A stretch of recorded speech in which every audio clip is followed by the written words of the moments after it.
Hi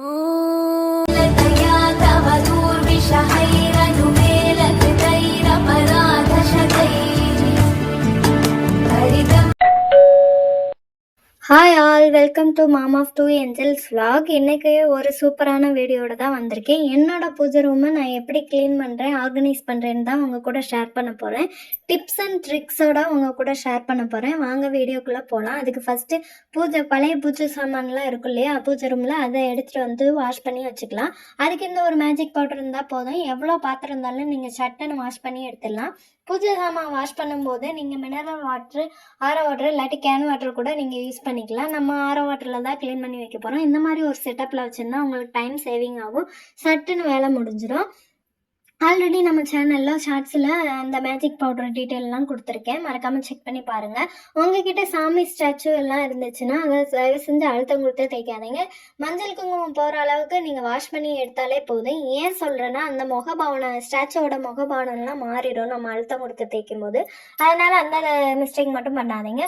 ஒரு side பூஜை சாமான்லாம் வாஷ் பண்ணி வச்சுட்டு இப்போ பூஜை கப்பாடை தான் க்ளீன் பண்ண போகிறோம். அதுக்கு ஃபஸ்ட்டு பவுலில் பன்னீர், ஜவ்வாது, பச்சை கற்பூரம் போட்டுட்டு ரீயூசபிள் டவல் இல்லாட்டி சுத்தமான டவலை எடுத்து நனைச்சிட்டு அதை நீங்கள் பூஜை கப்படை துடைக்க யூஸ் பண்ணிக்கலாம். நல்லா துடைச்சிட்டு அதுக்கப்புறம் அது சாமி படங்கள்லையும் அதை வச்சு க்ளீன் பண்ணிக்கலாம்.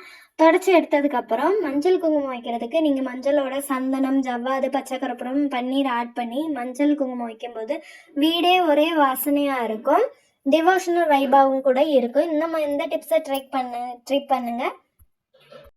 மஞ்சள் குங்குமம் வச்சுட்டு பூஜை கப்பாடில் ஆர்கனைஸ் பண்ணி வச்சுட்டேன். இந்த பூஜை கப்பாடை பற்றி உங்ககிட்ட சொல்லி ஆகணும். இது ஒரு ஸ்டோரியே இருக்குது. ஏன்னா நான் இது கஸ்டமைஸ் பண்ணி தான் வாங்கினது. ஃபஸ்ட்டு கஸ்டமைஸ் பண்ணும்போது சின்னதாக ஆர்டர் கொடுத்துட்டேன். அது எனக்கு சாட்டிஸ்ஃபையாகவே இல்லை. அதை ரிட்டர்ன் பண்ணிவிட்டு இந்த பூஜை கப்பாடு வாங்கினேன். இது எனக்கு ரொம்பவுமே சாட்டிஸ்ஃபையாக இருந்துச்சு. என்ன ஒரு மிஸ்டேக்னால், நான் லைட்டு வச்சு வாங்காமல் விட்டுட்டேன். நீங்கள் ஃப்யூச்சரில் வாங்குற மாதிரி இருந்தால் கஸ்டமைஸ் பண்ணும்போது லைட் வச்சு வாங்கிக்கோங்க. இருந்தாலும் எனக்கு ஒரு ஹாப்பி தான். ஏன்னா ஸ்ட்ரிப் லைட் வாங்கி நான் ஃபிக்ஸ் பண்ணிட்டேன். எனக்கு இந்த கபோர்டில் 2 செல்ஃபு, ஒரு ஆர்கனைஸு, ஒரு படையல் போடுறது வரும். ரொம்பவே சாட்டிஸ்ஃபையாக இருந்துச்சு. அதுக்கப்புறம் பூஜை சாமான்லாம் எடுத்துகிட்டு வந்துட்டு ட்ரை கிளாத்தில் ட்ரை பண்ணிவிட்டு அப்புறம் மஞ்சள் குங்குமம் வச்சுட்டு விளக்குக்கெல்லாம் நீங்கள் எண்ணெய் ஊற்றும் போது அதோட பச்சை கற்பூரமும் ஜவ்வாதும் சேர்த்து விளக்கு ஏற்றும் போது வீடே ஒரே வாசனையாகவும் இருக்கும், ஒரே மனமாகவும் இருக்கும். கோயிலுக்குள்ளே வர்ற ஒரு ஃபீல் இருக்கும். நீங்கள் இந்த டிப்ஸை ட்ரை பண்ணுங்கள். அதுக்கப்புறம் என்கிட்ட இருக்கிற ஸ்டாச்சு, அதுக்கப்புறம் நான் என்னென்ன பூஜை ரூம்லாம் ஆர்கனைஸ் பண்ணுவேன்னு இந்த வீடியோவிலே காமிச்சிருக்கேன், மறக்காமல் செக் பண்ணி பாருங்கள். அன்னபூர்ணி தாயார் நான் பூஜை கபோர்டில் வைக்கல, எனக்கு தனியாக கிச்சனில் தான் நான் வச்சுருக்கேன். அவங்களுக்கு செல்ஃபை வச்சுட்டு அவங்களுக்கு டெய்லி பூஜை பண்ணுறது வழக்கம். அதுக்கப்புறம் என்னோட ரொட்டீனு ஃபஸ்ட் டே, ஏன்னா அடுத்த நாள் பூஜை பண்ணுறதுக்கு நாளே நான் ரெடி பண்ணி வச்சுட்டேன். இதாங்க அந்த ஃபைனல் லுக்கு. கழுவி வச்சதுக்கப்புறம் நான் ஒவ்வொன்றா சொல்லியிருக்கேன் பாருங்கள். ஃபஸ்ட் ரேக்கில் என்ன வச்சுருக்கேன், செகண்ட் ரேக்கில் வச்சுருக்கேன், 3வது ரேக்கில் குலதெய்வத்துக்கு விளக்கேற்றியும் ரெடி பண்ணுறேன். நெக்ஸ்ட் பூஜை ப்ரிப்பரேஷன் தான் பண்ணியிருக்கேன்.